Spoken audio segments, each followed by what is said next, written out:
Bienvenidos a un nuevo programa de Vinos sin Poses, el placer del vino en la comodidad de nuestras casas. Seguramente, si me han hecho caso y porque han visto en otros programas que hay que bajar la ficha técnica, cuando compran un vino leen la información. O tal vez fueron a una cata y ven que el experto les empieza a hablar sobre las diferentes alturas y por qué este vino viene de esta región y a 600 metros o a 1000 metros sobre el nivel del mar. ¿Qué quiere decir eso? ¿Cómo eso cambia la percepción que yo pueda tener del vino? Bueno, para responder esa pregunta tenemos a un invitado con muchísima experiencia en el tema que además nos ha traído unos vinos de Argentina que representan muy bien esa altura.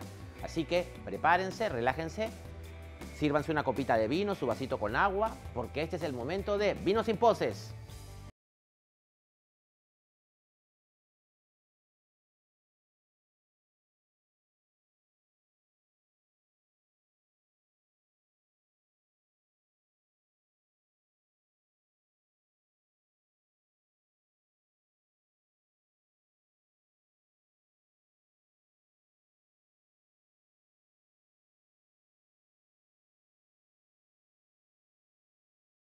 Tenemos un invitado de lujo el día de hoy. Tenemos a Giovanni Viso, un sommelier que tiene más de 20 años, creo, ejerciendo la profesión y es bien famoso. Giovanni, muchísimas gracias por estar con nosotros. Jorge, ¿cómo estás? Un placer estar acá, de verdad. Sí, ¿sabes qué?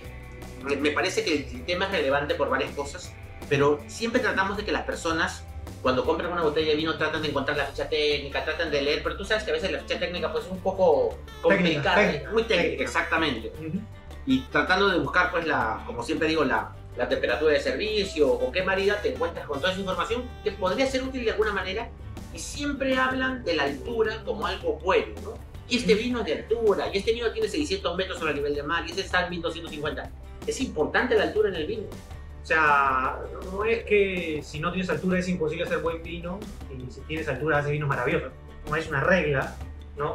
Pero siempre te dan ciertas condiciones que, si son bien trabajadas y bien utilizadas, puedes usarla a favor tuyo y te puede dar mejor calidad de uva, por ende, mejor calidad de vino. Un ejemplo de esas condiciones que te pueden ayudar. Por ejemplo, Mendoza siempre clásicamente, ¿no? Se desarrolló desde la ciudad hacia afuera, ¿no? Pero una vez que empieza el calentamiento global, ¿no? Ya el clima era demasiado cálido, entonces para buscar mejor calidad de uva, para hacer vinos más longevos, tuvieron que irse más hacia afuera de la ciudad y por ende más hacia arriba, ¿no? O sea, ahí es donde nace el tema de la altura y hablan de la altura, porque para los europeos la altura no es importante, porque es muy poquito, ¿entiendes? Pero para nosotros, que estamos muy acostumbrados a los vinos de Argentina, acá siempre escuchas el tema de la altura. Sí, exacto. Y ves también la zona del norte, Argentina, en Salta, el tema de la altura. Pero Patagonia, por ejemplo, hacen maravillosos vinos, grandes vinos, y no hay altura. Entonces, igual pasa en España, igual pasa en Francia, en Italia, ¿no? Entonces, ya, ok, me queda súper claro que la altura no implica que sea mayor o menor calidad, pero sí debe dar alguna característica. ¿Qué características tendrían los vinos de altura? Lo que pasa es que cuando tienes mayor altura puedes conseguir también una temperatura un poco más fría, ¿no? Una madurez más estable y por ende una calidad de uva superior, digamos, ¿no? Normalmente. O sea, claro, es lo que llaman la amplitud térmica, que justo lo explicábamos en un programa pasado, es mayor a más altura. Claro. ¿Y eso qué significa? ¿Que la uva va a madurar más lentito? Claro, que el proceso de maduración es más lento, más complejo y por ende, con una uva más compleja tienes más calidad, puedes producir mejor vino. Claro, porque es importante notar que, claro, que nosotros pensamos siempre en el vino como solo como jugo de uva, pero cuando empezamos a hablar de los beneficios del vino, todo eso, casi todo eso viene de la cáscara. Claro, claro, todo está, o sea, siempre antes hablaban de que el secreto del vino estaba en la producción, en la bodega. Hoy día ya se tiene claro que el secreto del vino está en la tierra, en el lugar, en el viñedo, en la materia prima, en el viñedo, en la uva. Claro, y a más altura la cáscara pues debe ser un poquito más gruesa, ¿no? Entonces más cargadita de todas las cosas buenas. Más concentrado de todos los insumos que tiene, todos los puntos que tiene que tener para que el enólogo, como el chef, digamos, ¿no? Tenga todo lo mejor para poder producir lo mejor, ¿no? Entonces, yo sé que tú representas al tabernero en el Perú, ¿no es cierto? Eres el sommelier principal del tabernero. Dime, dentro de esto, ¿qué vinos de altura tienen? Si yo quiero probar vinos de altura, ¿qué gamas tienen en vinos de altura? Pues la gama más interesante que tengo es en Doña Paula, ¿no? Que tenemos una serie que se llama Altitud, que tienes 3 vinos, de altura distinta, ¿no? Uno que se llama 969 por 939 metros pero en el mar, uno que se llama 1100 y este que he traído que es el 1350. Entonces son tres blends muy simpáticos porque cada uno es un blend distinto y cada uno tiene tres alturas diferentes para que uno pueda probar los tres y ver cómo van cambiando los vinos según la altura de Mendoza, ¿no? Específicamente los últimos dos que son 1100 y 1350 están ya en el Valle de Uco, que es la zona más alejada y más alta, ¿no? Para producir vinos de alta calidad. No, y además si la gente ama, como que el Valle de Uco lo tienen como la panacea, ¿no? Sí, lo que pasa es que, como te digo, tenemos esa influencia de Argentina muy fuerte, y entonces, claro, comienzas a mirar que todos los vinos que están ganando grandes reconocimientos, grandes premios, muchos de ellos vienen puntualmente del Valle de Uco, que es justamente una zona que está mucho más alejada, que tiene vinos con mucho más complejidad, con mucho más longevidad en el tiempo, y esto es muy apreciado por los críticos de vinos, que le dan unos super puntajes, y obviamente eso hace que esos vinos tengan un mejor ranking, un precio más elevado y sean más buscados. Pero una persona normal sentirá esa diferencia. Ahora quiero que me cuenten esos tres vinos. Yo te diría que si pruebas los tres vinos, tú vas a sentir la diferencia entre cada uno porque son mezclas distintas cada uno, ¿no? Ahora, eso no implica que te vaya a gustar más el más caro o te vaya a gustar más el de más altura. Claro. Depende del gusto. Pero para mí siempre lo más importante que transmitirle a la gente es que el mejor vino es el que a ti te gusta y por así te expliquen y te cuenten y te den el mayor verso, ¿no? Tú lo vas a probar. Si te gusta, pues monstruo. Pero si no te gusta, pues... Claro, como siempre decimos, no importa que te digan flores blancas cosechadas el 5 de septiembre por un señor que se llama Carlos, si en la nariz no te gustó para comenzar. No, para nada. Simplemente que acá somos muy de pose, ¿no? Yo siempre digo que acá tenemos, en mi experiencia he ido conociendo tres tipos de personas en el mundo del vino. A ver, cuéntame. El primero es el que no sabe. Perfecto. Pero además tiene identificado que no sabe. Entonces es muy fácil ayudarlo porque te dice, oye, ¿sabes que yo no sé? Sugiéreme algo. Perfecto. Listo. El segundo es el más complejo, el más complicado, porque es el que cree que sabe, pero realmente no sabe.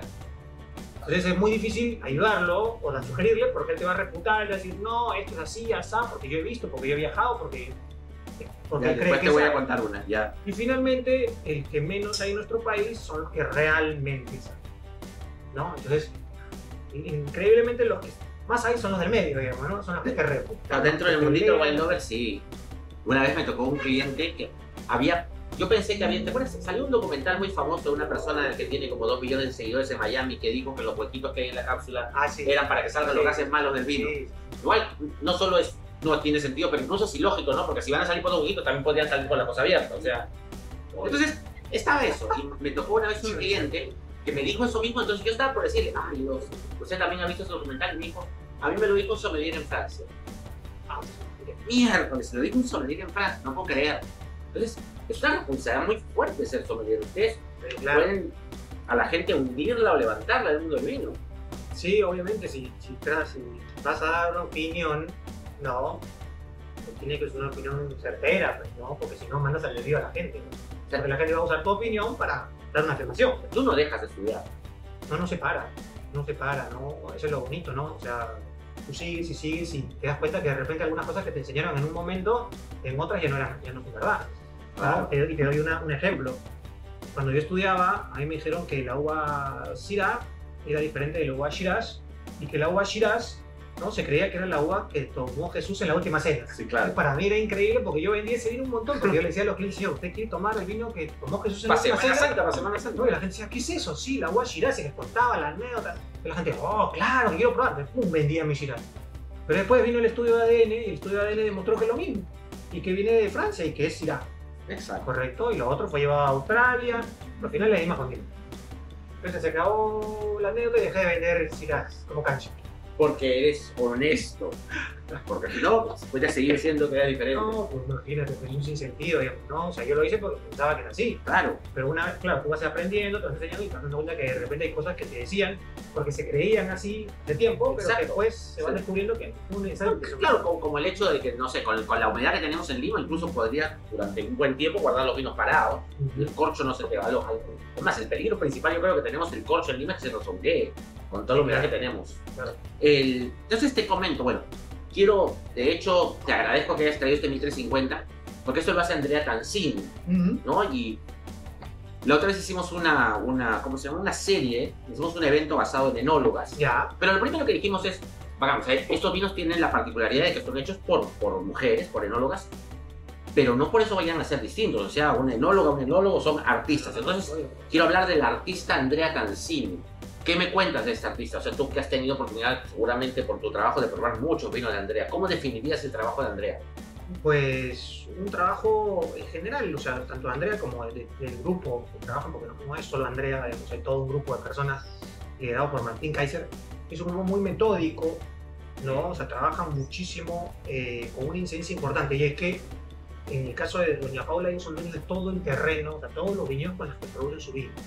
Entonces, tienen que dividirse por líneas, porque acuérdate que Doña Paula no es una bodega pequeña, no es una bodega mediana grande, digamos, ¿no? Entonces, se tiene que ir dividiendo un poco el trabajo entre varios grupos de enólogos para ir desarrollando las diferentes líneas, niveles de calidad, y obviamente lo que hace Andrea es un trabajo muy, muy cuidadoso, muy metódico, primero en los viñedos, para ir reconociendo la calidad de la materia prima, y según la calidad de la materia prima, ir viendo hacia dónde tocan los vinos, ¿no? O hacia dónde va esa materia prima, perdón, para el tipo de vino que quieren producir. Entonces, es un trabajo muy cuidadoso, ¿no?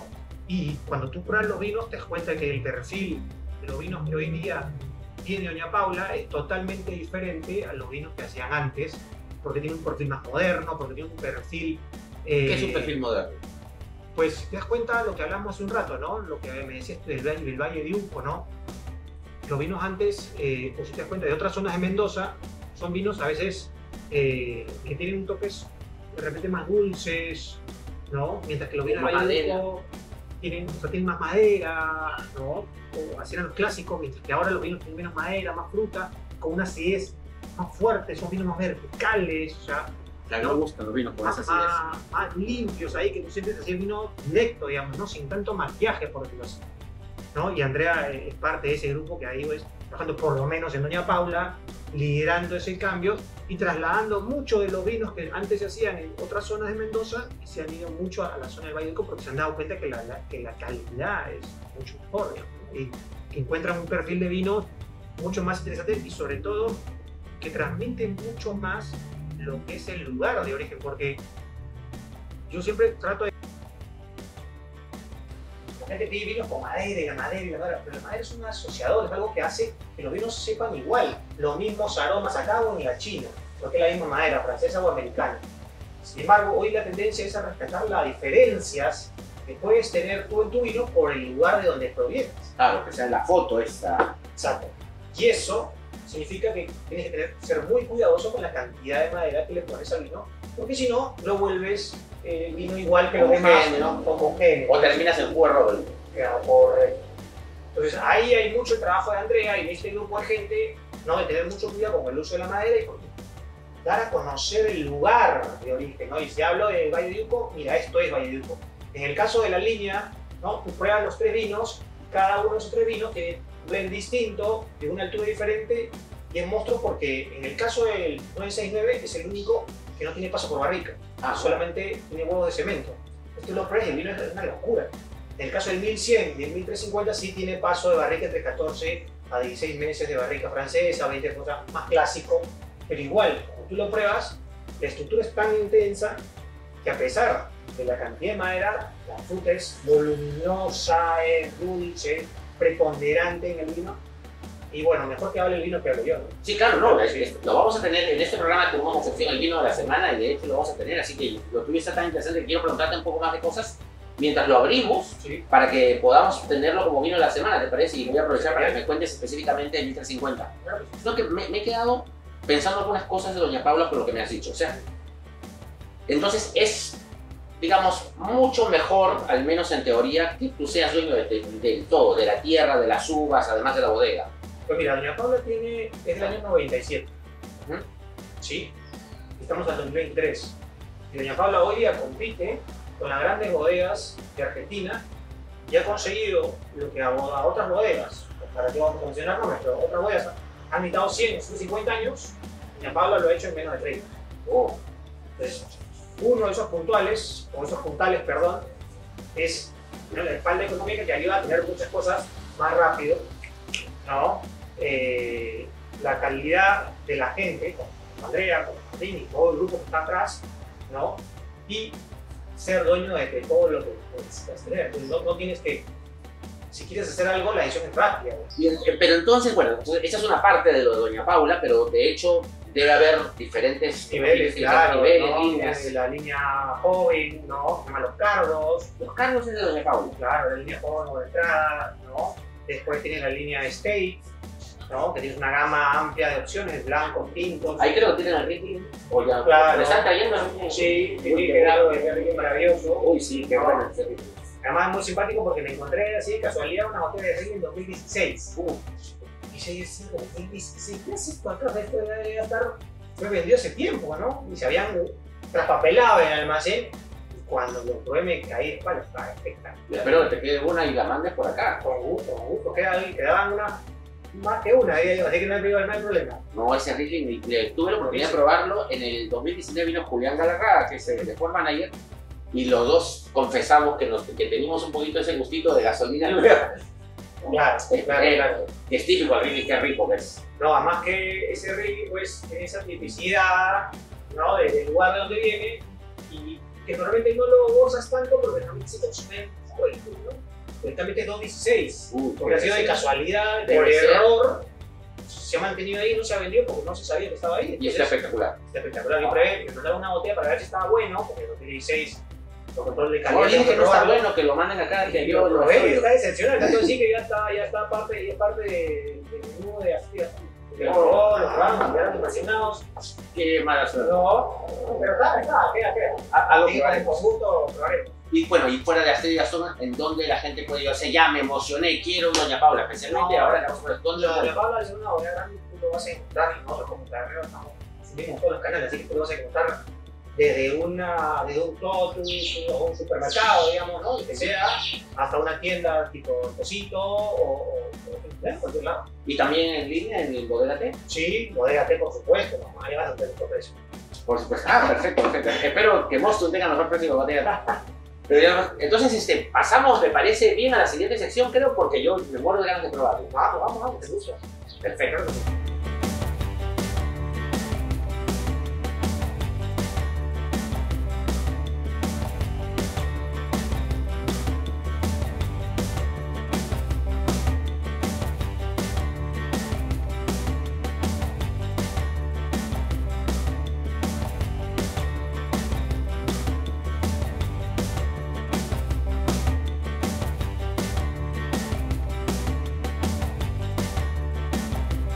Y bueno, tenemos el vino de la semana y es el Doña Paula 1350, aprovechando que estás acá, Giovanni. Cuéntame, o sea, yo ya lo he probado, soy súper fan, pero cuéntame más, por favor. Pues nada, acá estamos hablando de un vino que es base de Cabernet Franc, Ok. ¿no? Estamos hablando de 50%, Uh, ¿no? Después tiene Malbec, ¿no? Como la uva emblema, pues, ¿no? De Argentina, tiene 45%, y tiene un 5% que es el vacilón de una uva que se llama Casavecchia, oh. que es un poco conocida para nosotros. Y tiene una historia, ¿no? Yo le preguntaba a Martín Kaiser, que es el enólogo jefe, ¿no? Por esta variedad, y me contaba que él fue a una feria de vinos en Italia, ¿no? Con Doña Paula para presentar los vinos y paseando por la feria probó algunos vinos que le llamaron la atención y lo que más le encantó y le pareció increíble fue un vino de esta uva Casavecchia, ¿no? Y le encantó por el color tan intenso, le encantó por la fruta, la estructura de los vinos muy poderoso. Entonces dijo que le podría servir mucho para hacer vinos, para hacer mezclas, ¿no? Entre sus vinos. Así que comenzó a buscar y se llevó unas partidas de plantas y las plantaron en Mendoza, en el Valle de Uco, y ahora son, bueno, la única bodega que maneja esta variedad y obviamente tiene que manejar en poco porcentaje porque son vinos muy poderosos, tiene mucha estructura. Justo, te preguntar, ¿qué es lo que le da la Casavecchia al vino? Le aporta color, ¿no? Mucha fruta roja y un poquito de tanino. Oh. ¿No? El tanino, para que la gente lo entienda, la estructura, el carácter, el tipo de la fuerza. Y la Casavecchia ya fue aceptada como uva para vino en la Argentina, porque creo que tiene que ser una especie de reglas, o sea, por más que sea uva vinera, no puedes hacer vino en Argentina necesariamente. Tiene que pasar por un proceso de aprobación, digamos, ¿no? Pero sí, ya si no lo podría usar ya formalmente. No, sí, yo había leído, pero no me acordaba en qué año. Pero a ver, Y lo que te decía es, bueno, nada, son 14 a 16 meses en barrica de roble francés, 20% primer uso. Y eso es algo también muy bonito porque antes las bodegas usaban la madera un montón y a los 4 o 5 usos, chao, ¿no? Hoy día se está trabajando mucho con madera muy usada para hacerlo que sea mucho más cuidadoso. O sea, solamente el 20% tiene madera y después tiene madera de otros usos para que sea más amable con el vino, digamos, ¿no? Y deje de respetar la fruta. Entonces, claro, te das cuenta las moras, ¿no? La ciruela, las frambuesas y algo importante para la gente que empieza con el mundo del vino es que no es que se le agrega extracto, aromatizante, saborizante. Acá tiene jugo de uva. Jugo de uva, lo único que le puedes dar que le aporte algo de aroma es la madera, ¿no? Por esa interrelación con la porosidad de la barrica.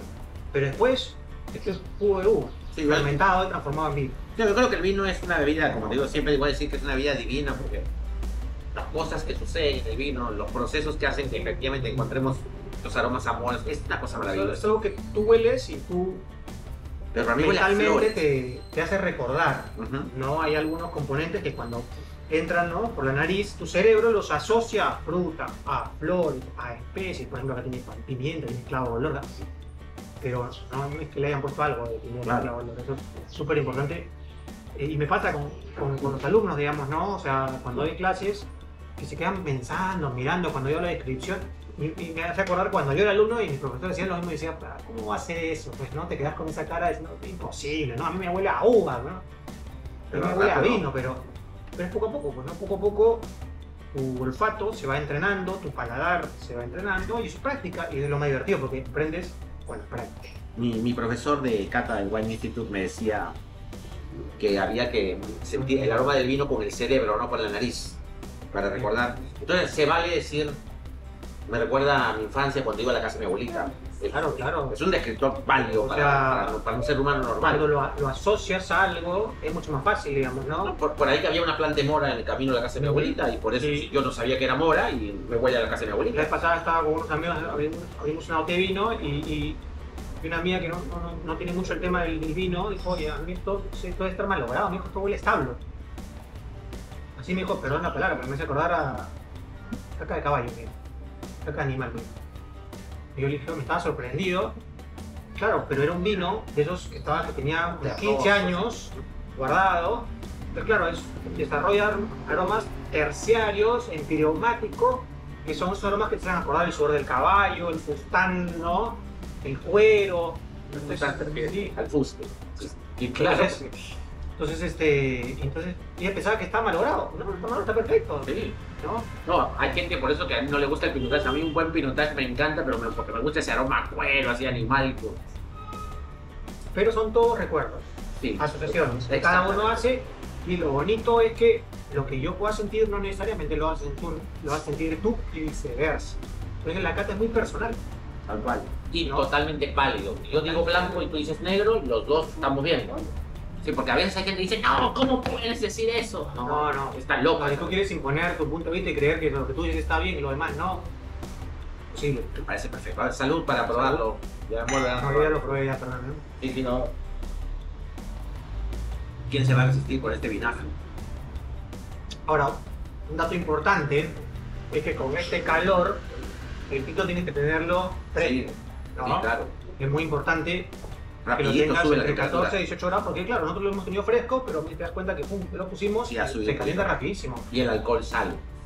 Y eso es, yo les explico mucho cuando agarran mis capacitaciones en los restaurantes, que les pregunto a los meseros si les devuelven vino, porque hay gente que les dice que están malogrados, y dicen sí. Y les pregunto, ¿y realmente están malogrados? A veces sí, muy pocas veces, pero la mayoría de veces no están malogrados. Pero la gente cree que sí. Y les pregunto, ¿por qué puede ser eso? ¿No? Y mucho es por la temperatura. Claro. Pero claro, cuando el vino está caliente, lo primero que es el alcohol. Y la gente dice, no, yo este vino lo he probado y no es así. Ahora está muy alcohólico, ahora no está bien. Se lo devuelve. Es temperatura. Porque es lo que hablamos, ¿no? El que cree que sabe, pero realmente no sabe. ¿No? Claro. Entonces, cuando pecan de snobismo y ese tipo de cositas, pues una parte muy importante para los restaurantes es el servicio, y es que puedan lograr que no solamente la primera copa que me tome yo esté a la temperatura, sino que todas las copas que me tome yo de esta botella de la Paula estén a la misma. Entonces hay que tener, no tiene nada de malo poner en una hielera este vino listo, ¿no? Tendríamos en una hielera. Una hielera, solamente que en vez de tenerlo lleno de hielo, como si fuera un blanco o un rosado, ¿no? Buen espumante lo vas a tener con poquito hielo y mucha agua. Y mucha agua. Y mucha agua, solo para que refresque. Es un buen tip y lo podemos encontrar en el supermercado. Sí, en todos lados. En Tapodégate y desde la próxima semana en Mostum Vino Club, por supuesto. Ha sido un gustazo tenerte por acá. Seguramente te voy a pedir ayuda para alguna de las otras secciones. Gracias, Giovanni. Salud, salud. Nos vemos.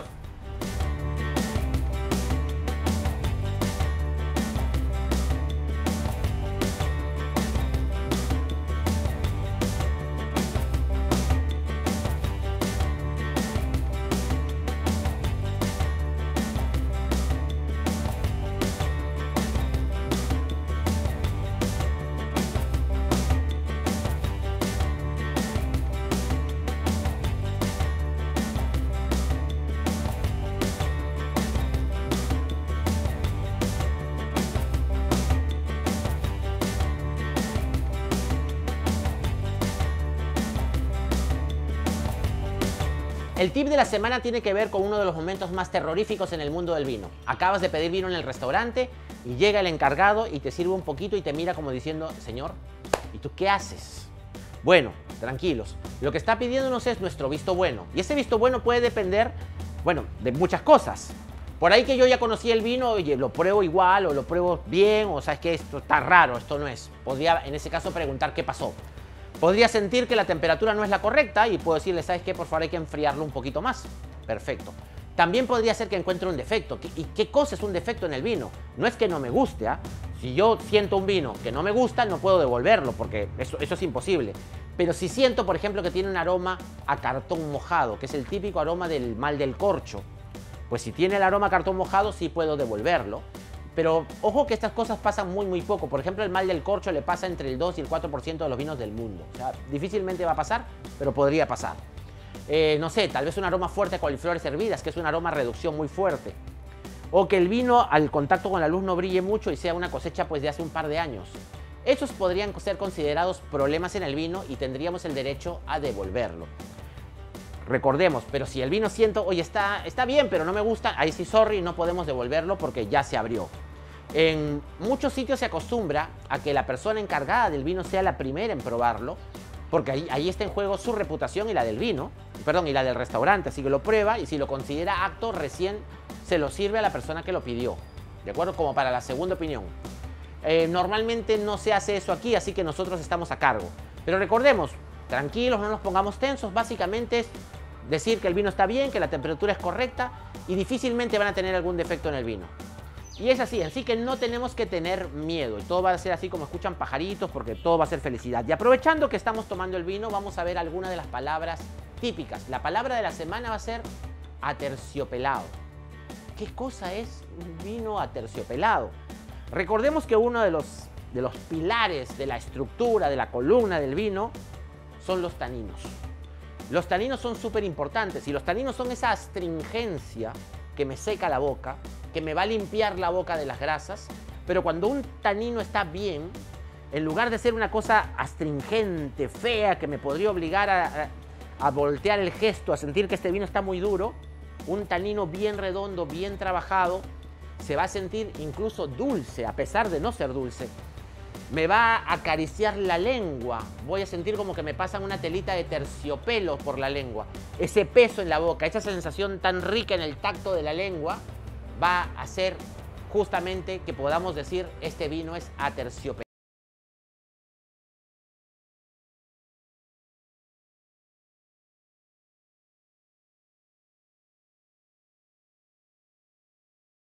Disfrutado de este programa tanto como yo. La verdad es que Giovanni es un capo, sabe muchísimo. Yo he aprendido bastante y ustedes pueden poner en práctica este fin de semana todo ese conocimiento. Ya saben, si van a tomar, no manejen. Quiero verlos la próxima semana, así que relájense, disfruten del fin de semana. Nos vemos en Vinos sin Poses. Continúen con la programación de Nativa.